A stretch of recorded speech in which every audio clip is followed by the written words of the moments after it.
All right, replacing a starter on a 3rd-gen 4Runner 4-wheel drive. I'm gonna make this short and sweet to start. Remove these two 12mm bolts holding your brake lines onto your frame. There's one there, and there's one on the inverse back here by my middle finger. Get that out of there. Your ATF dipstick goes like this. I already took it out. It breaks in half. There's a half section. You can see the dipstick right there. It goes up. Grab it right here.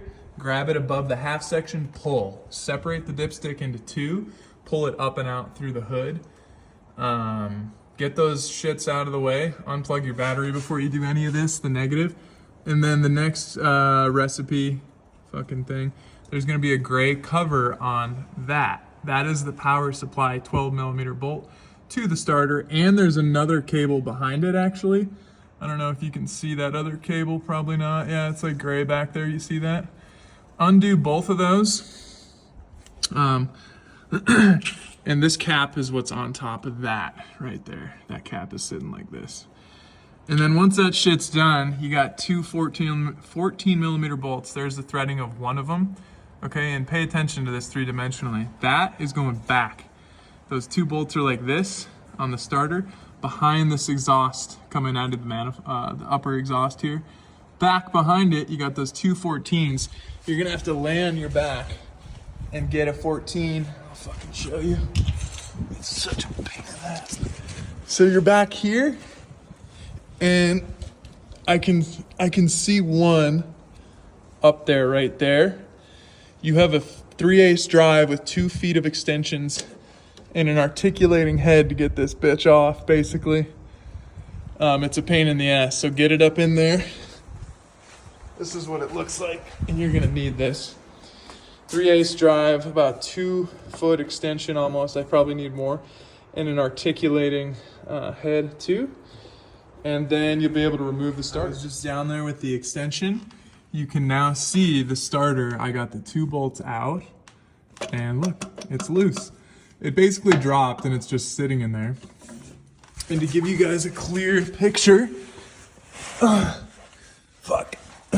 right there is one of them. So you can see how this program is fucked. So you've got, let me go wide angle in this bitch. You know, you got this like that, you know, and I'm way back here. So you got that 14 mil. You can see the starter right there. See the flange of it against, now it's offset. And the other one is up there. Okay, no other YouTube channel is showing you the actual fucking bolt holes. So there's the 2 of those, pop those bitches out. They look like this. They're 2 14 mil long studs. And then your starter's free. And then that's the next bitch, getting it out of the frame. So straight up, this is the holy moment. So my starter is almost ready to come out. The orientation it needs to come out is this plastic clip on top, this circle facing out towards you. And the only way to get this fucking thing out is to get the full brake line mount on this side of the frame. You feel like you're gonna break it, but bring it up and then over onto this side of the frame. So this is sitting like this. Now I can just pull this out, move this to the right, and I'm gonna pull the starter out. So in conclusion, that's what it's gonna look like. We've got our new starter mounted up. You remember you have your 2 14mm bolts. Tighten them till they're nice and snug and tight. Get the gray clip cover back on there. You can see that if it'll focus. Make sure you clip in the other electrical component. You're gonna put everything back together. Don't forget your brake line mounts here. Put this cover back. And your ATF tube. It's a pretty simple job besides the finagling it, and there is an art to it. Take your time getting it in and out of here. I think I showed you the deal under here, but just for super clarity's sake, the 2 bolts are actually not that hard to see. There they are. There's 1 and there's 2. So when you get doing this, they're on the left side of that exhaust pipe. You need those extensions. Little section I forgot to add. When you're putting the starter in the vehicle, you're gonna get it in there, and it's a pain in the ass. And you're gonna hold the starter with your right hand, and you'll see it mount up against the frame. Or not the frame, but the flange where it meets the motor. hold it like that and use your left hand, and you'll find the monkey maze where your arms fit and they don't fit in your hands. Get the bolt on the upper mount and put the bolt through the threading. And it really is hard, but you hold the starter and then with your left hand thread the bolt through, and then get that bolt on the top, thread it in just a little bit. And that's the biggest pain in the ass, is putting the new starter in. So you'll figure it out. There's a lot of weird hand contortions to get the clip off, to get the power, on there. You lay under the front, you get your arms up.